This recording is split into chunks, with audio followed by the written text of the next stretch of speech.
கோலி talk Kollywood news. அதிர்ச்சியில ஷாஹித் அன்ஷிகா நிமிர்ந்த நில் படத்தை அடுத்து சமுத்திரக்கனி இயக்கி நடிக்க இருக்கும் படம் கிட்னா.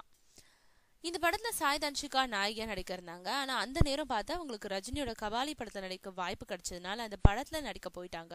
இதனால கிட்னா படப்பிடிப்பை தள்ளி வச்சாரு சமுத்திரக்கனி. மேலும் கபாலி படத்துக்காக ஷாஹித் அன்ஷிகா தலைமுடிய கட் பண்ணிக்கிட்டாங்க.